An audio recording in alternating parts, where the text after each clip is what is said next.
Well, there's some positive news in Southwest Florida's real estate market as year-end sales numbers suggest our market is continuing to improve. You can think of it as a recovery party.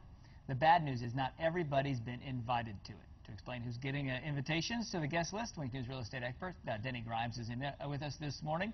At least there's a party going on. It's seemed like so long that there wasn't. So what's the good news? What's happening? Well, there's more smiles on the faces of sellers in our marketplace. But theoretically, I draw the distinction between recovery. Recovery really started 7 years ago when the bubble burst.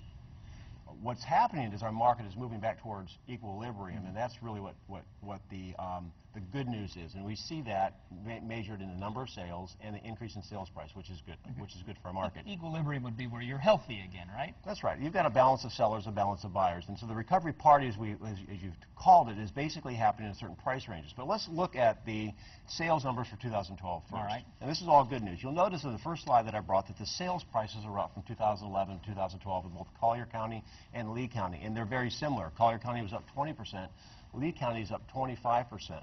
And you look at the median sales price of Collier County, it's twice, $255,000 compared to Lee County at $128,000. But you say in Lee County we don't want the number to go much higher than that, really? Yeah, we don't want it to go up like it was in $300,000 because then the normal couple can't afford a home. So we'd like to see that median sales price go up a little bit further so new construction can compete somewhere between $150,000 and $180,000. And we're going in different directions, Collier and Lee County, when it comes to the existing home sales, but there's a reason for that, too. Right. Collier County saw more sales last year, saw a sales growth in 2012. Lee County saw a decrease. The reason for that is Lee County has been driven more by distressed properties, bank-owned, short sales, and those are not coming into our market like they were, so sales are decreasing. And I would expect that trend to continue.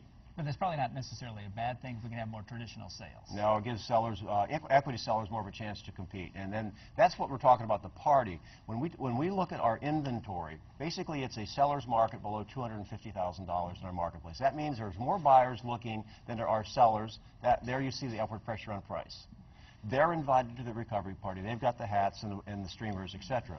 That means there's about a year's worth of inventory on the market, or is it even less than that? Less than 7 months. Oh, okay. Less than 7 months. And when you get under 100,000, you find less than 4 months. Yeah, there's the numbers right there. You can see how healthy they are at the lower end, and that's why you circle the high end to 300 to plus over $1 million. They're not seeing the same sales volume. No, they walk to their mailbox every day, look for the invitation, and has not arrived yet.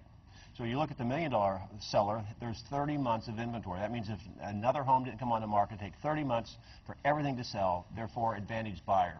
Downward pressure on those price ranges because there's still a lot of inventory out there. But as we go, and it's still a whole lot better than it was, the recovery picture is getting better and moving up the price range. So we're on the path of recovery. That's the path we want to be on. Denny, thanks for coming in this morning, sharing that with us. Right back with top stories, weather, and traffic.